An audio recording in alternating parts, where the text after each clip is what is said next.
The AAP put together guidelines for the febrile infant, okay? And it's actually really the febrile neonate and young infant. They're really looking at kids under 60 days of age. Now, they excluded the kids in the first week of life from 0 to 8.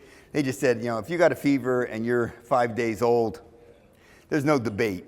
You get a full septic workup, you get, you know, the LP, the whole shebang, and you get admitted to the hospital. There's no debating that. The debate comes between really 8 days and 28 days of life. And so this is where they focused. Now, I'm looking around. There's some people who hair is similar to my color. When I started back in 1979, if you had a 3-month-old with a fever, that was a full septic workup, LP and everything else, and they got admitted to the hospital. And then over time, that got whittled down. It went from 3 months to 2 months, 2 months to, 6 weeks, and then it's been hovering around there now. The problem with it was everybody knew what to do, but nobody did it. When they looked at it, if you looked at what pediatricians were doing, they were all sending kids home. They were just, yeah, mom, here's some amoxicillin. It must be an ear infection. I'm like, how the hell does a 2-week-old get an ear infection? But the kids were doing okay, and they were sending them home with it. And then a lot of even the pediatric emergency departments at the big university hospitals weren't doing the full septic workups. A lot of changes. In the 1970s, Group B beta hemolytic strep was the big infection. Then they began treating the mothers, vaccinating the mothers and whatnot, so that the kids weren't born with it, so you didn't have these high-risk kids coming out. In the 1980s, new publications talked about this occult bacteremia. And realistically, occult bacteremia is, you draw some blood cultures, and they turn out to be positive, legitimately positive, not the contaminants, which is actually 90+% of what grows out of a pediatric, neonate's blood cultures is a contaminant. We are a center of excellence for that. Our nurses have been taught to lick the top of the bottle before they inoculate it. We have grown some very unusual organisms in it, so I will tell you, it's not that. And we've all been there. It's like you put the IV in, it's not quite in, and it's like, well, maybe I can get a little bit of blood out, and you're playing with the IV and it falls out, but there's still a drop of blood coming, so you just suck it up with a syringe and put it you inoculate the bottle with it. Don't laugh, you've done it. And then the other thing is that they found out that they lumped all these serious bacterial infections together, whether it was a urinary tract infection or whether it was purpura fulminans, it was a serious bacterial infection. And that's really not what the problem was. The problem was you can have infected kids, and urinary tract infections are the most common, but it's the invasive bacterial infections, the legitimate bacteremia, the legitimate meningitis that you worry about. And so they've really changed their terminology a little bit there. So now what you're going to see us talk about is not just serious bacterial infections, but invasive bacterial infections. And that's what all these guidelines are designed to take care of. All right, full septic workup is urinalysis, culture, blood cultures, plus minus a chest x-ray. Sometimes they include it, sometimes they don't, and a lumbar puncture. And that's the big sticking point in a lot of this. Okay, first question is, who do the guidelines apply to? And what they really said was, we're not going to tell you who they apply to, we're going to tell you who they don't apply to. And who they don't apply to is this. Any infant in the first week of life is excluded. So you can't apply these guidelines to them. Like we said, if you're 8 days and under, you're out. If you are not well appearing.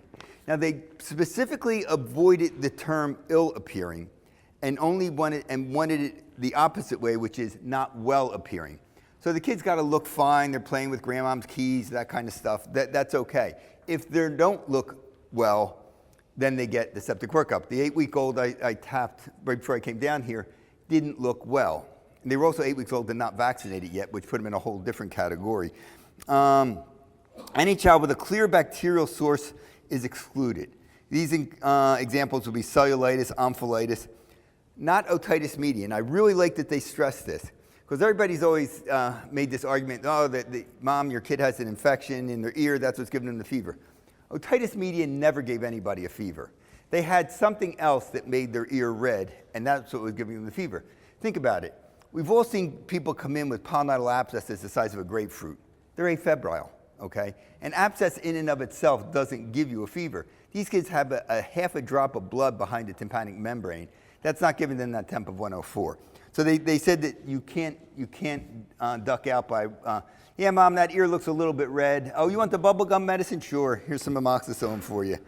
Any child with suspected herpes simplex infection is excluded. So if the kid comes in, they got a bunch of vesicles on their head, they're out. Children with bronchiolitis, are excluded. And you would think, well, geez, they got a respiratory infection. Shouldn't we be being careful with them? The only thing, the caveat there was you had to check their urine. You had to do a urine on them, but you didn't have to do the full septic workup. Obviously, any child with compromised immune system, recent surgery, if it's a kid who's had some cardiac surgery or something like that, they're out. And children who, I like this one a lot. Children who were immunized in the last 48 hours are excluded. Remember, you get your first vaccines at 6 weeks of age, and 40% of children get a fever when they get their vaccine. So those kids are out. Okay, so that leaves basically most of the kids that we're going to see with the fever. They also put in what are called KASs, which are key action statements. And they had some opinion statements in there, but the key action statements are evidence-based. So these are the ones that even Ken wouldn't argue about. So these are evidence-based recommendations. All right. And the whole idea of this was to identify children who don't need an aggressive workup. Okay, we'll talk about that as we move through. All right. So here are some of the first group of basic principles in the KASs. With Group B strep, that's the beta-hemolytic strep down that you get colonizing the cervix. It's not the strep that in your throat, and it's not the strep pneumonia, which is a really bad one. Because of that, the epidemiology of febrile children has changed. E. coli now is by far the most common pathogen, and it's going to mostly occur in UTIs, and it's going to be in 70-90% of infants with the fever studies. So what they're beginning to build this argument, like you don't have to do this full septic workup on this, febrile 20-day-old. Just get the urine. If you find the urinary tract infection, you've nailed it. However, it is an important pathogen in bacteremia. It can occur in 30 to 60%, and in meningitis, 15 to 30%. Oops, maybe we stepped too far. Let's step it back a little bit. Check the urine, but also make sure that the kid's not bacteremic from the pyelonephritis. Listeria is extremely rare now. The only case of listeria I have ever seen in over 40 years of practice was in the mother-in-law of the CEO of the hospital, and he was upset that I found it. So, well, Group B strep has a more consistent effect on the white blood cell count and the band count. Gram negatives do not, and this becomes really important. You can't be using your white blood cell count. That's like your CBC is not going to work. And it's particularly important if you're deciding you're going to screen a neonate for an invasive bacterial infection. You can't use a CBC. All right. Gram negatives, however, do induce inflammatory changes, and you're going to hear over and over again now these inflammatory markers, these IMs. The inflammatory markers include the height of the fever, which I always thought didn't really count, but these guys are putting it in there. C-reactive protein, procalcitonin, and the absolute neutrophil count. Your white blood cell count doesn't work. You have to use an absolute neutrophil count. And I'll give you the formula for that if you want it, but usually your CBC will give you that. Invasive bacterial infections drop steeply after the first week of life and consistently over the first month. That's true. Once you get past that first week, it goes down, down, down until you get out to like 21 days and whatnot. They broke it down into 3 time windows. There's 8 days to 21 days, 22 days to 28 days, which I'm going to argue about, and then 29 days to 60 days. Okay, so this is how they broke it all down. All right, and we talked about that they only apply to only well-appearing children and move on from there. All right. What are the age and the risk for invasive bacterial infections? If you eliminate UTIs, which is the most common cause out there, which is pretty easy to work up, you would think, then you can better define what does and does not need to be worked up. There's a figure in here, figure 4, and what it shows is the different studies, and every single one of them shows the same thing. If you look at how these things break down, it's basically as you go through the 0 to 8 days, 8 days to 21 days, 21 days to 28 days, and 28 days on, it goes down, down, down, down, down, down, which is fine. So now they're going to make the argument that they can find break points at which you don't have to do these full septic workups and you don't have to do the LPs. The biggest problem I have with this is they picked a cutoff between 22 days and 28 days. And so it's really 21 days and 28 days, so it's 7 days. That's the narrowest window you've ever seen for anything. So now you're going to have people standing there going, well, what time of the day was your child born? Because it's going to make a difference between if they're 21 days and 3 hours, oh, they don't get a spinal tap. If they're, 21 days, oh, they're not 21, they're 20 days and 59 hours, or 59 minutes, they get an LP, Mom. So that kind of thought was artificial. Just lump them all together. Just say 8 days to 28 days. But they made a huge to-do out of this. And I talked to Nate Cooperman about this, who's one of the guys who was working on this. And he said, look, this is what the data shows. I said, but the practicality of putting a break point 1 week apart just didn't make any sense. There's a 1 to 2% difference in that 7-day period. And they feel that's justified in making the change there. All right. They also make a big to-do about this, and I think it's really, really important. Okay, that you need to communicate the risk of the infection to the families in a way they'll understand, and it's a shared decision. And that I have a little bit of a problem with. If I've got a sick child in front of me and I think they need the full septic workup, including the spinal tap, I can't just say to mom or dad, hey, listen, yeah, they look pretty sick, and here's some statistics why you should have the spinal tap. I need to sell the spinal tap to them. Now, people will argue that that's pompous on my part, that I shouldn't be doing that. That's not my role. I just need to present the data to them and let them make the decision. They didn't go to medical school. They didn't sit at lunch with Ken and understand all the statistics and stuff.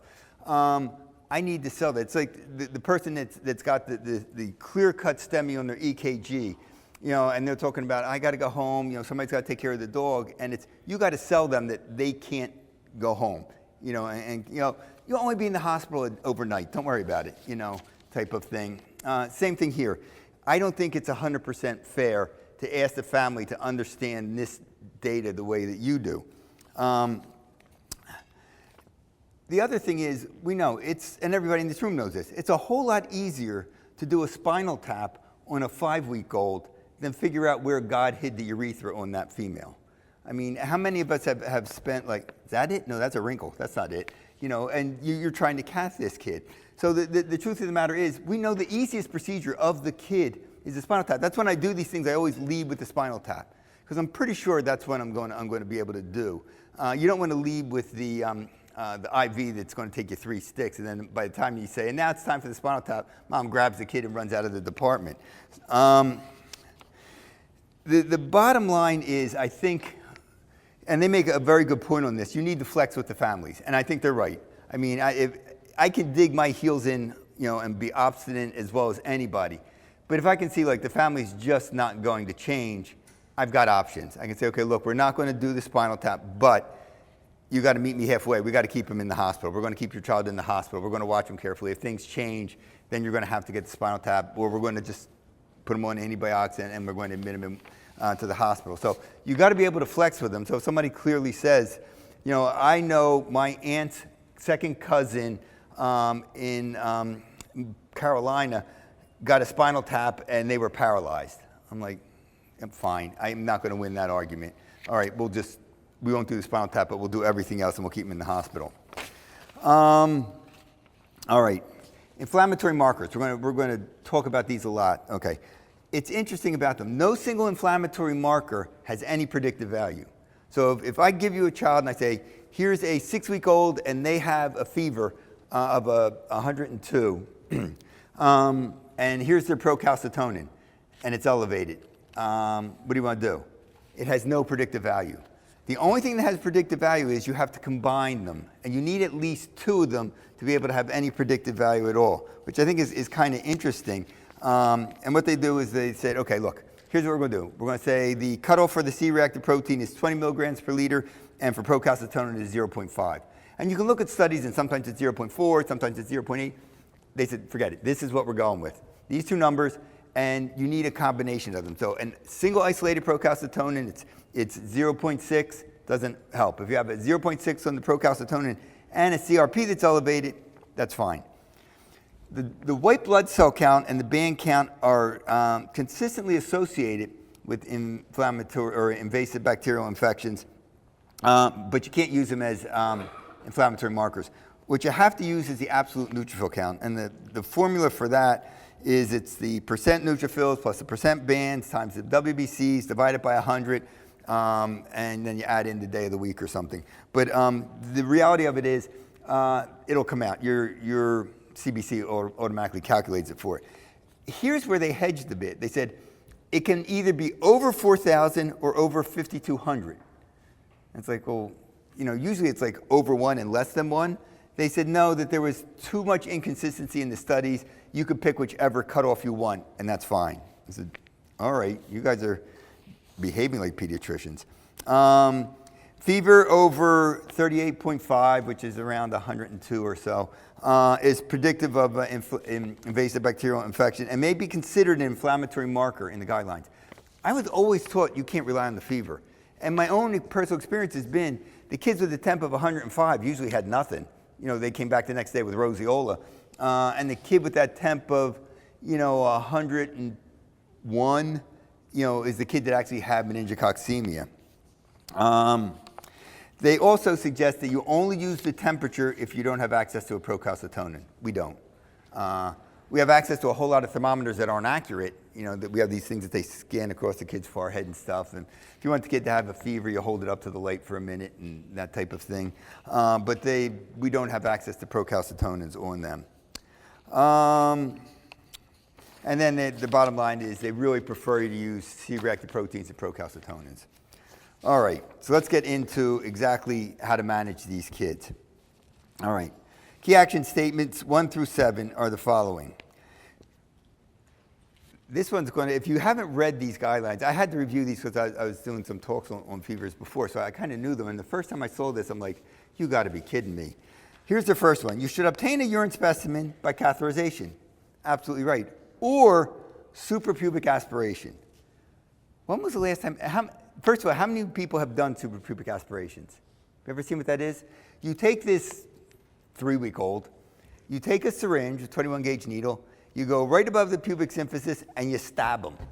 And then you aspirate with the syringe and you hope you get urine and not stool. We used to do this in the intensive care nursery all the time. And it was like, I hope the hell no mom's looking in the window when they see you do this. And if you went too far, you skewered the kid to the stretcher and stuff. They said that's an option for you if you don't want to do a catheterization on them. Okay, and you're looking for a urinalysis. And if the urinalysis is positive for culture, okay, this I think is a big error there. And that's the following. If you, a lot of the hospitals now have, when you order a urinalysis, it says urinalysis and reflex culture, which means if the urinalysis is positive, you're supposed to they're going to culture it for you. The problem with these kids is they don't concentrate their urine really well. It's usually pretty dilute. And if they have dilute urine, they will have a urinary tract infection with no white blood cells that you'll pick up. You'll pick up like 1 or 2 white blood cells in it. So you have to culture them regardless of what the urinalysis shows. So this first statement that, get a urinalysis, and if it's positive, culture it. When you get you cath the urine on the child, you have to write specifically, I want a urinalysis, and specifically, I want a culture. I don't care what the urinalysis shows, I want a culture on this child. You should obtain a blood culture. That makes sense. 2 if you can, but 1 is great. And then you may assess the inflammatory markers. Now, this is the 8 to 21-day-old, so you may get them. The bottom line is, kid's got a fever, you don't really need him. You're going to treat this kid. So it doesn't matter what the inflammatory markers show.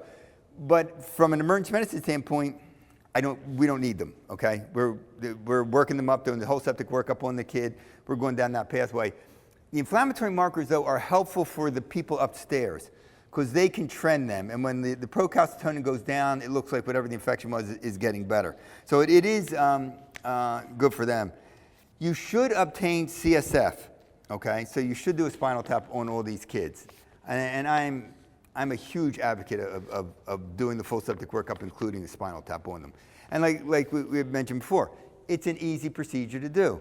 You just need somebody nasty enough to hold the kid. Now, the other thing is, I will sedate these kids to some extent. You give them the sucrose solution, just give them a little bit of that. You know, you squirt it in their mouth, give them a pacifier to suck on.